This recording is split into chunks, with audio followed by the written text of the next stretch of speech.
Bismillahirrahmanirrahim. Assalamualaikum warahmatullahi wabarakatuh. Halo teman-teman semua, kelas 3 Ar-Rahman SDIT Bahrul Fikri yang dirahmati Allah.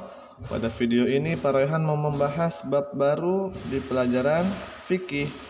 Apa sih yang akan kita bahas? Yuk langsung aja kita lihat. Nah, yang akan kita bahas adalah materi sholat jamak dan qashar. Di video ini Pak Rehan belum bahas semua ya.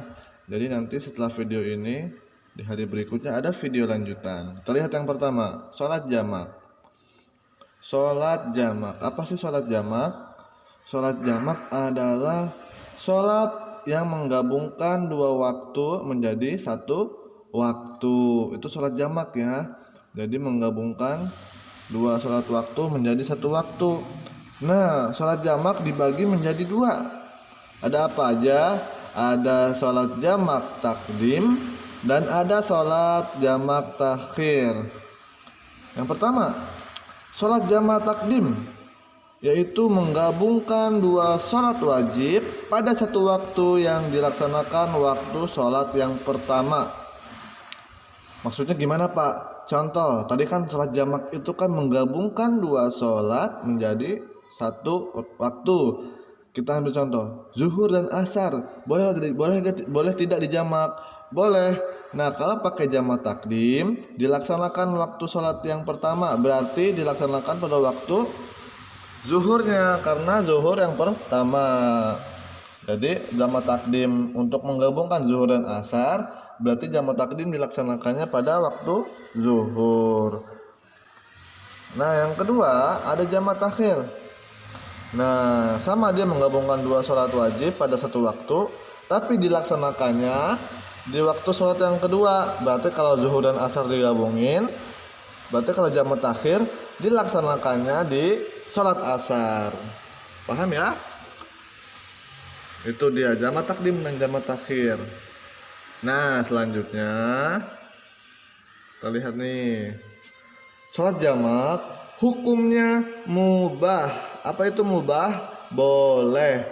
Jadi sholat jamak ini adalah rukhsah atau keringanan dari Allah Subhanahu wa taala kepada orang-orang yang berpergian jauh atau musafir. Jadi sholat jamak hanya diperbolehkan bagi para musafir atau orang yang sedang dalam perjalanan yang jauh. Pak, kalau kita nggak pergi jauh boleh nggak sholat jamak? Nggak boleh. Ini hanya dikhususkan untuk para orang-orang yang berpergian jauh dengan tujuan yang baik.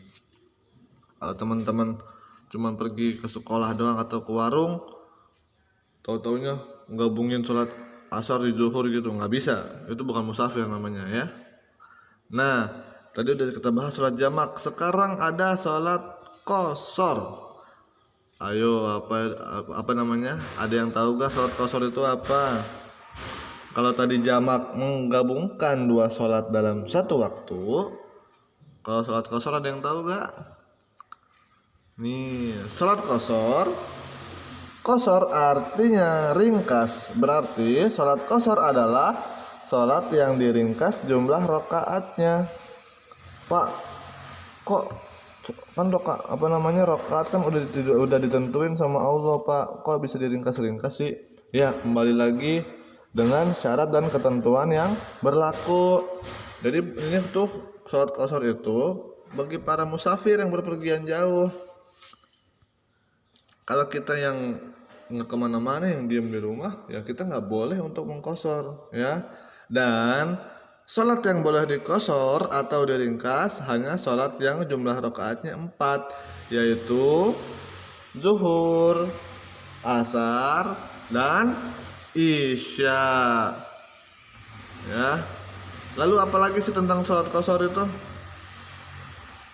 Nah, sholat qashar adalah rukhsah atau keringanan dari Allah Subhanahu wa taala kepada para musafir.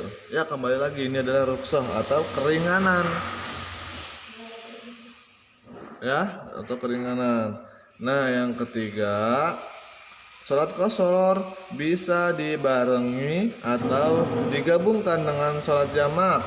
Misalnya teman-teman mau melaksanakan sholat jamak takdim zuhur dan asar, berarti dilaksanakan di waktu zuhur karena jamak takdim ya. Lalu kalau teman-teman mau mengqasharnya juga bisa. Jadi jamak takdim ngerjainnya di zuhur sekaligus sholat asar, dan di qashar rakaatnya diringkas menjadi zuhur 2 rakaat dan asar 2 rakaat ya teman-teman. Itu sholat qashar. Nah, nih ada beberapa ketentuan dan tata cara sholat jamak dan qashar.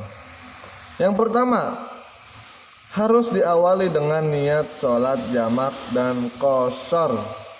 Udah pasti ya, semua ibadah itu diawali dengan niat. Dengan niat yang benar. Kita nggak bisa niat hanya sholat jamak, tahu-tahu kita mengqasharnya juga, nggak bisa. Jadi kita harus niat sholat jamak dan qasharnya juga. Yang kedua, sholat jamak dan qashar boleh dilakukan secara berjamaah atau munfarid. Jadi bebas tuh, boleh berjamaah, boleh sendiri untuk sholat jamak dan qashar. Yang ketiga, sholat maghrib tidak boleh di qashar. Kenapa? Ada yang tahu? Ya, karena sholat maghrib jumlah rakaatnya bukan 4, sedangkan yang boleh diqashar hanya sholat yang jumlah rakaatnya 4 ya.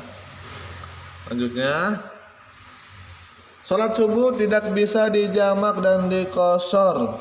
Nah, jadi ini udah ketentuan ya. Jadi zuhur dan asar bisa dijamak, maghrib dengan isya bisa dijamak. Kalau subuh tidak bisa dijamak dan juga tidak bisa diqashar. Pak, kalau kita mau sholat jamak, jamak takdim, maghrib dan isya, bisa gak Pak diqashar? Bisa, yang diqashar hanya isyanya saja, maghribnya tidak bisa. Jadi mengerjakannya maghribnya 3 rakaat, isyanya 2 rakaat. Selanjutnya, sholat gabungan jamak dan qashar boleh dengan jamak takdim ataupun jamak takhir. Tadi yang Pak Orhan bilang, teman-teman boleh menggabungkan sholat qashar ke dalam sholat jamak, baik jamak takdim yang dikerjakan di waktu sholat yang awal yang pertama, atau jamak takhir di waktu sholat yang kedua. Ya teman-teman. Nah, ini yang terakhir teman-teman. Udah, sebenarnya masih ada yang mau kita bahas nanti, tapi di pertemuan selanjutnya kita akan bahas niat dan yang belum kita bahas tentang sholat jamak dan qashar ya. Bapak akhiri, kurang lebihnya mohon maaf. Semoga bisa dipahami. Wassalamualaikum warahmatullahi wabarakatuh.